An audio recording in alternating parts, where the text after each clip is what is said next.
Hello students, ये जो video लेके आ रहा हूँ ये न्यूमेरिकल्स लेके आ रहा हूँ जो कि अपने बोर्ड एग्ज़ाम आरपीएससी एनसीईआरटी में आते हैं, नीट जीमेंस में आते हैं, फर्स्ट ग्रेड सेकंड ग्रेड में आते हैं। इस वीडियो को पूरा वॉच करना और यूट्यूब चैनल माँ पीताम्बरा केमिस्ट्री को सब्सक्राइब करना, ठीक है। ये जो न्यूमेरिकल्स हैं ये कंसेप्ट पर डिपेंड हैं, इसलिए इनको ध्यान से पढ़ना। फर्स्ट क्वेश्चन है 0.195 स्मॉल एम तथा 0.195 कैपिटल एम बिलियन का मतलब बताइए,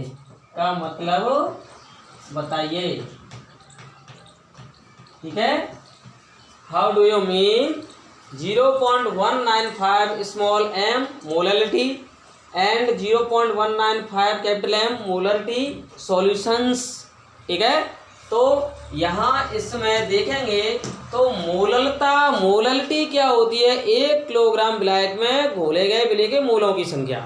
number of moles of solute dissolve पर 1 kilogram solvent is called molality. तो यहाँ मोलैलिटी स्मॉल एम ये बता रहा है, तो नंबर ऑफ मोल्स कितने होंगे यहाँ पर 0.195, इसके मोल होंगे वो 1 किलोग्राम सॉल्वेंट में डिजॉल्व होंगे, ठीक है। 0.195 स्मॉल एम बिलियन का मतलब 0.195 मोल विलय के किसके विलय यानी सॉल्यूट के 1 किलोग्राम विलायक 1 किलोग्राम सॉल्वेंट में घुले हैं, डिजॉल्व किसमें है 1 किलोग्राम सॉल्वेंट में डिजॉल्व है। Number of solute of moles 0.195 mole 1 kilogram solvent में डिजॉल्व है, इसका मतलब ये है, ठीक है। 0.195 कैपिटल एम बिलियन सॉल्यूशन का मतलब, इसका मतलब ये होगा कि 0.195 मोल विलय के 1 लीटर विलयन में घुले होंगे, ठीक है। Number of moles of solute 0.195 dissolve in 1 litre solution, इसका मतलब ये 0.195 कैपिटल एम है, ठीक है। तो ये दोनों से आप समझ गए होंगे, ठीक है। इसके बाद हम ये देखते हैं कि दूसरा क्वेश्चन क्या है। सड़े हुए अंडे जैसी H2S गैस, सड़े हुए अंडे जैसी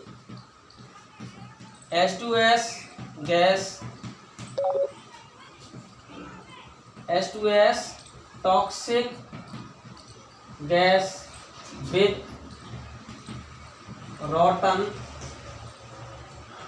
egg like smell,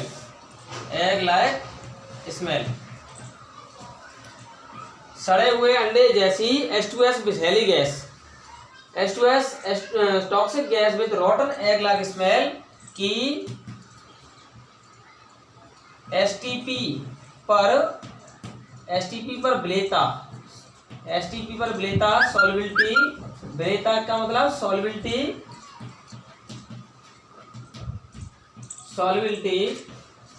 0.195 small M है। तो हेनरी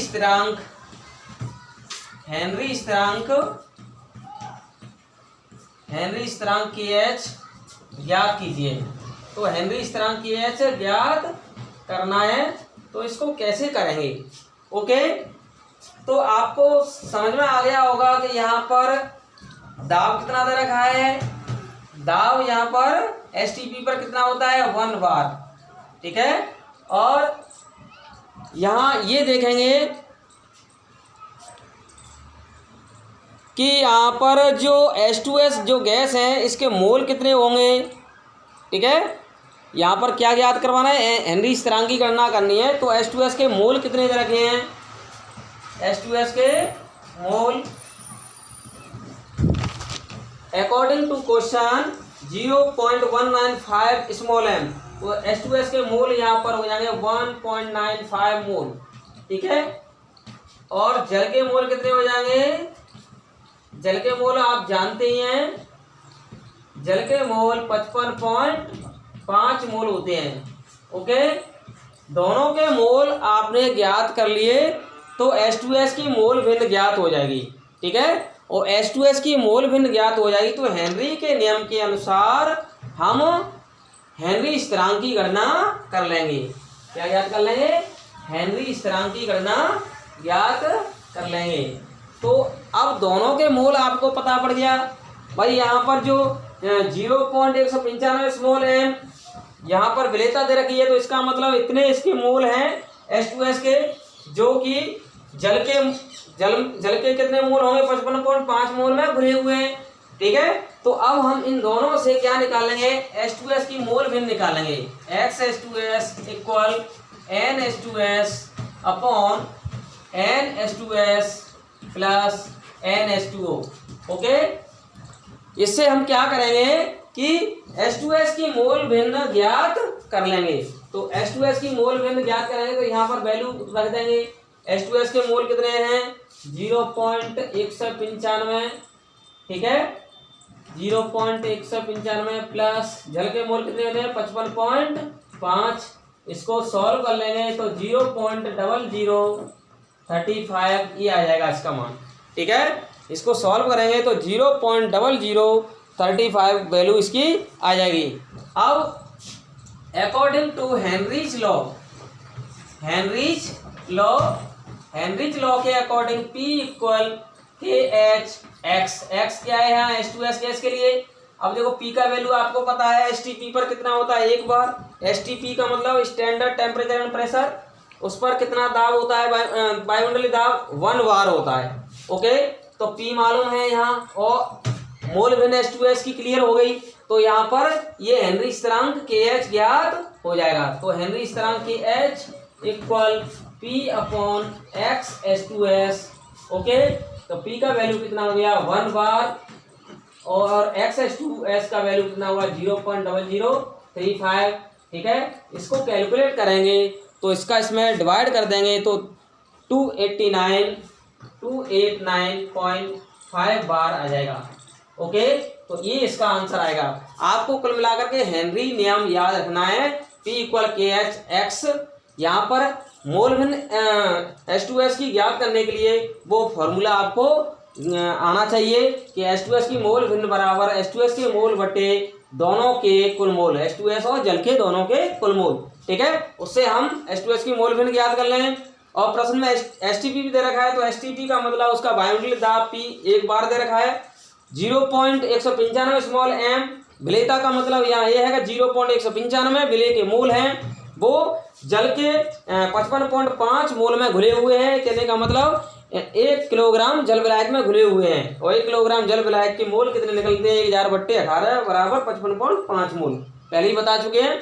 तो इस तरह से यहाँ हेनरी सूत्र आपको मालूम होगा, तो इससे ऐसे हेनरी स्थिरांक सॉल्व कर लेंगे। तीसरा क्वेश्चन क्या है, 298 केल्विन ताप पर CO2 गैस के 2.5 वायुमंडल दाब को 500 ml सोडा वाटर में विलय किया गया है। किसमें विलय किया गया है, 500 ml सोडा वाटर में विलय किया गया है। उस दौरान उसका हेनरी स्थिरांक 1.67 × 10⁸ पास्कल है। तो घुली हुई CO2 गैस की मात्रा की गणना कीजिए। तीसरा क्वेश्चन क्या है, 298 केल्विन ताप पर CO2 गैस के 2.5 वायुमंडल का मतलब ATM एटमॉस्फेयर को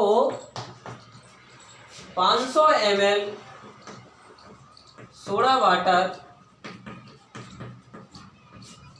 में विलय विलय का मतलब डिजोल्व किया है, जिसमें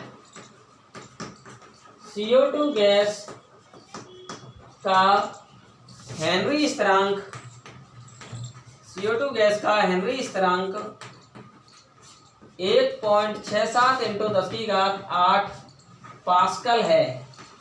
तो CO2 गैस की घुली मात्रा, dissolve amount of CO2 gas that is विलेयता ज्ञात कीजिए, विलेयता सॉल्युबिलिटी ज्ञात कीजिए। तो सॉल्युबिलिटी ज्ञात करो, तो सॉल्युबिलिटी इसको कैसे ज्ञात करेंगे, ये क्वेश्चन बहुत ही इंपॉर्टेंट है। ये कंपटीशन में GMAT NEET first grade second grade board exam में बहुत पूछा जाता है। तो सबसे पहले इसमें एक बात का ध्यान रखेंगे कि जो जल विलायक है वो 500 ml दे रखा है, जबकि 1000 ml जल विलायक या 1 किलोग्राम जल विलायक में जल के जो मोल होते हैं वो 55.5 होते हैं। लेकिन ये क्या है, आधा है 500 ml। 500 ml को हम 500 ग्राम जल मान लेंगे, सोडा वाटर मान लेंगे। ओके, तो 500 ग्राम में जल के मोल कितने होंगे, 55.5 के आधे। ठीक है, तो सबसे पहले जल के मोल निकाल लो। यहाँ जल के मोल कितने दे रखे हैं, यहाँ प्रश्न में जल के मोल बराबर, यानी 500 ml को हम 500 ग्राम मान लेते हैं। क्या मान लेते हैं, 500 ग्राम, यानी मात्रा, मोल बराबर मात्रा बटे अणुभार। अणुभार कितना है, 18 ग्राम प्रति मोल। तो इससे सबसे पहले इसके मोल निकाल लो, तो कितने आएंगे, 27.78 मोल आएंगे जल के मोल। ओके, दूसरी बात यहाँ क्या दे रखा है कि 2.5 वायुमंडल CO2 गैस का दाब है। तो CO2 गैस का दाब P कितना है, 2.5 वायुमंडल। वायुमंडल का मतलब ATM। ठीक है, दूसरी बात यहाँ ये दे रखा है कि इसमें हेनरी स्थिरांक का मान कितना दे रखा है, KH का वैल्यू वो दे रखा है 1.67 इंटू 10⁸ पास्कल। ये पास्कल में दे रखा है, तो इसलिए इस ATM वायुमंडल को पास्कल में चेंज करना पड़ेगा। इसके लिए क्या करना पड़ेगा, क्योंकि एक ATM में, एक वायुमंडल में कितने पास्कल होते हैं, 1.01325 इंटू 10⁵ पास्कल होते हैं। ठीक है, तो फिर इसको पास्कल में चेंज करने के लिए क्या करना पड़ेगा, P = 0.5, इस ATM की जगह पे 1.01325 इंटू 10⁵ पास्कल रखना पड़ेगा। 1.01325 इंटू 10⁵ पास्कल रखना पड़ेगा, और इसका मल्टीप्लाइकेशन करेंगे तो 2.533 इंटू 10⁵ पास्कल आ जाएगा। ओके, एक बार फिर समझ लो, एक वायुमंडल, एक ATM में कितने पास्कल होते हैं, 1.01325 इंटू 10⁵ पास्कल होते हैं। क्योंकि अकॉर्डिंग टू क्वेश्चन में जो दाब है वो वायुमंडल में दे रखा है, तो उस वायुमंडल को पास्कल में चेंज करेंगे तो इसका गुणा कर देंगे। तो 2.5 का 1.01325 इंटू 10⁵ से गुणा हो जाएगा, तो ये आ जाएगा 2.533 इंटू 10⁵ पास्कल। अब देखो इस प्रश्न में P का वैल्यू और KH का वैल्यू दे रखा है, तो CO2 गैस की मोल भिन्न अकॉर्डिंग टू हेनरीज लॉ के ज्ञात हो जाएंगी। हेनरीज लॉ से हम क्या ज्ञात कर लेंगे, P = KHX, X यहाँ CO2 हो जाएगा, तो X CO2 इससे ज्ञात कर लेंगे, P/KH।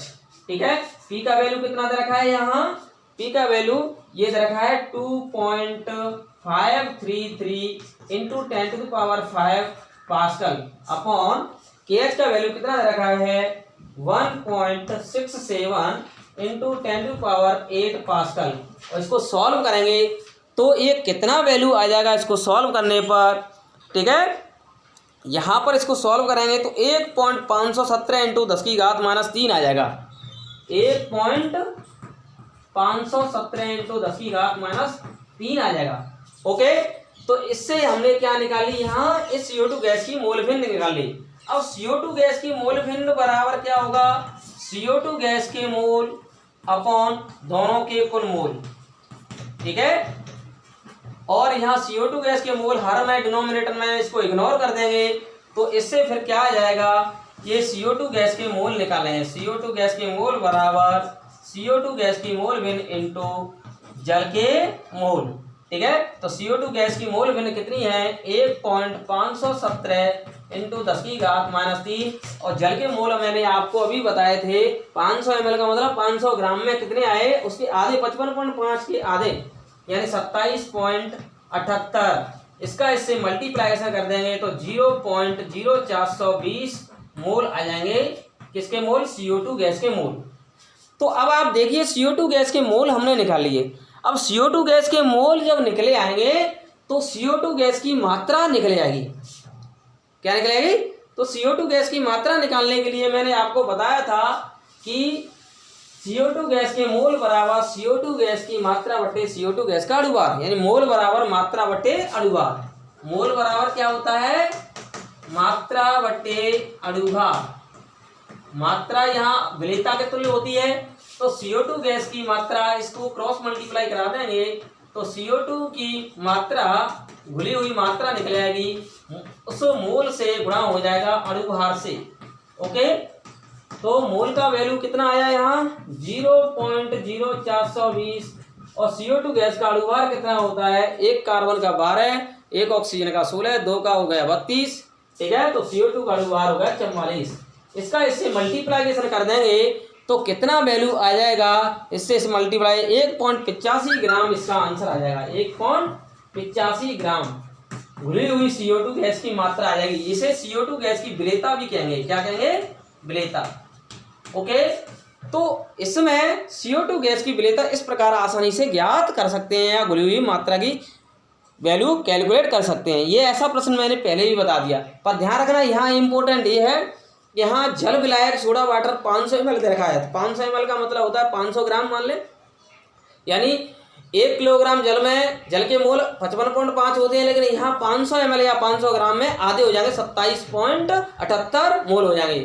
ठीक है, बाकी सवाल उसी तरह से हेनरी के नियम के अकॉर्डिंग और मोल भिन्न का सूत्र लगा करके करना है। ओके, बहुत इंपॉर्टेंट क्वेश्चन है। और दूसरी बात, यहाँ पास्कल और वायुमंडल दे रखा है, तो एक वायुमंडल में कितने पास्कल होते हैं 1.01325 इंटू 10⁵ पास्कल होते हैं। तो ध्यान रखना उस वायुमंडल को पास्कल में चेंज कर लेंगे, पास्कल की वैल्यू पुट करके उसको सॉल्व करते जाएंगे और हेनरी के नियम का सूत्र और मोल भिन्न का सूत्र प्रयुक्त करते हुए यहाँ CO2 गैस की मात्रा ज्ञात कर लेंगे। ओके, इसके बाद मैं 2 क्वेश्चन आपको ऐसे देता हूँ जिनको आपको स्वयं सॉल्व करना है। उनमें से एक क्वेश्चन मैं आपको सॉल्व करके बता दूंगा, आगे का क्वेश्चन आपको स्वयं सॉल्व करना होगा। ठीक है, उनके लिए मैं थोड़ी सी हिंट दे दूंगा आपको। ये भी क्वेश्चन हैं जो कि कंपटीशन में आए हुए हैं। तो क्वेश्चन नेक्स्ट क्या है, 5% W/W H2SO4 के विलयन का घनत्व 0.5 ग्राम प्रति ml है, तो विलयन की मोलरता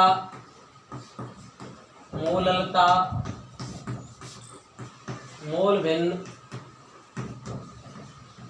ज्ञात करें। ठीक है, ये सवाल है। इस सवाल में देखो मैं आपको बता देता हूँ, 5% W/W H2SO4 के जलीय विलयन में विलेय की मात्रा कितनी होगी सॉल्यूट की 5 ग्राम। ठीक है, तो विलेय की मात्रा यहाँ कितनी दे रखी है 5 ग्राम और परसेंटेज W/W वेट परसेंटेज है 12%। तो यहाँ जो विलयन की मात्रा होगी WB प्लस WA यानी विलेय और विलायक दोनों से मिलकर बना होगा तो 100 ग्राम होगा। ठीक है, ये विलयन की मात्रा हो जाएगी। ठीक है, और विलायक की मात्रा कैसे निकलेगी WA, दोनों में से हम 100 में से 5 घटा देंगे तो 95 ग्राम ये विलायक की मात्रा निकलेगी। कहने का मतलब है 100 ग्राम जलीय विलयन में घुले हुए विलेय की मात्रा यहाँ कितनी है 5 ग्राम है। तो 5 ग्राम या विलेय की मात्रा हो गई अमाउंट ऑफ सॉल्यूट, और विलायक की मात्रा 95 ग्राम होगी और विलयन की मात्रा अमाउंट ऑफ सॉल्यूशन कितनी होगी 100 ग्राम। ठीक है, अब विलयन का घनत्व यहाँ दे रखा है, तो विलयन का घनत्व बराबर कितना दे रखा है 0.5 ग्राम प्रति ml।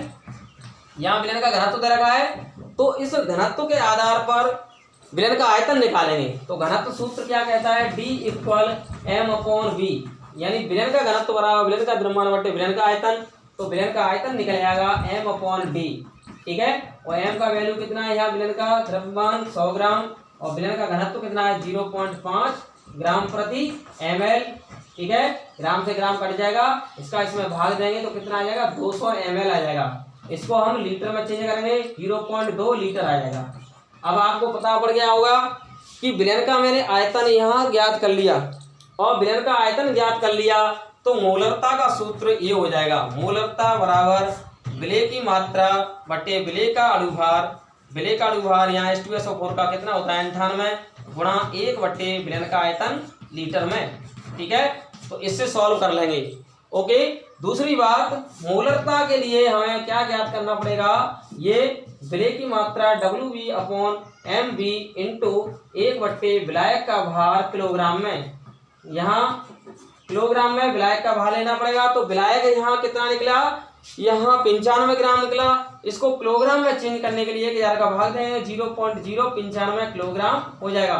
तो यहाँ पर तो ध्यान रखना विलयन का आयतन 0.2 लीटर रखेंगे मोलरता में, लेकिन मोलरता में यहाँ 0.095 किलोग्राम रखेंगे, बाकी सब एज इट इज रहेगा। H2SO4 का अणुभार दोनों में समान रहेगा 98 ग्राम प्रति मोल, विलय की मात्रा 5 ग्राम रहेगी। तो इस तरह से मोलरता ज्ञात हो जाएगी। मोल भिन्न को आप ज्ञात कर ही लेंगे क्योंकि विलय की मात्रा 5 ग्राम है और विलायक की मात्रा 95 ग्राम। तो मात्रा निकल जाएगी तो मात्रा से मोल निकाल लेंगे और मोलों से फिर मोल भिन्न ज्ञात कर लेंगे। तो ये सवाल है, इसको आप कर लेंगे। नेक्स्ट जो सवाल है मैं आपको देता हूं वो यहाँ पर थोड़ा सा परिवर्तन करता हूँ। 5% W/V H2SO4 के विलयन का घनत्व 0.5 ग्राम प्रति ml है, तो विलयन की मोलरता मोल भिन्न ज्ञात कीजिए। ये जो सवाल दे रहा हूं नेक्स्ट, ये इसको आप स्वयं करेंगे। कौन सा सवाल दिया मैंने, 5% W/V H2SO4 के विलयन का घनत्व 0.5 ग्राम प्रति ml है, तो विलयन की मोलरता मोल भिन्न ज्ञात कीजिए। ध्यान रखना है, यहाँ थोड़ी सी हिंट देता हूँ, विलय की मात्रा तो यहाँ 5 ग्राम हो गई। ठीक है, और विलयन का आयतन यहाँ देखेंगे तो 100 ml है। कितना है 100 ml। ठीक है, और विलयन का घनत्व क्योंकि W/V है, भार आयतन प्रतिशत है, 100 ml आयतन में घुले हुए विलय की मात्रा, तो विलयन का आयतन यहाँ 100 ml हो गया और घनत्व कितना हो गया यहाँ 0.5 ग्राम प्रति ml। अब विलयन का घनत्व और आयतन दे रखा है तो विलयन का द्रव्यमान निकलेगा इस सूत्र से, D बराबर m/v से। तो m बराबर क्या निकलेगा D इंटू V। D का वैल्यू कितना दे रखा है 0.5 ग्राम प्रति ml इंटू V का वैल्यू कितना दे रखा है 100 ml। ml से ml कैंसिल हो जाएगा, तो इसको सॉल्व कर लेंगे। पॉइंट से एक जीरो कैंसिल हो जाएगी यहाँ से। ठीक है, तो ये 50 ग्राम निकलेगा। तो विलयन का द्रव्यमान 50 ग्राम निकले आया। ठीक है, विलय की मात्रा 5 ग्राम और विलयन का द्रव्यमान 50 ग्राम। 50 ग्राम में से 5 ग्राम बढ़ा देंगे तो 45 ग्राम विलायक की मात्रा निकल आएगी।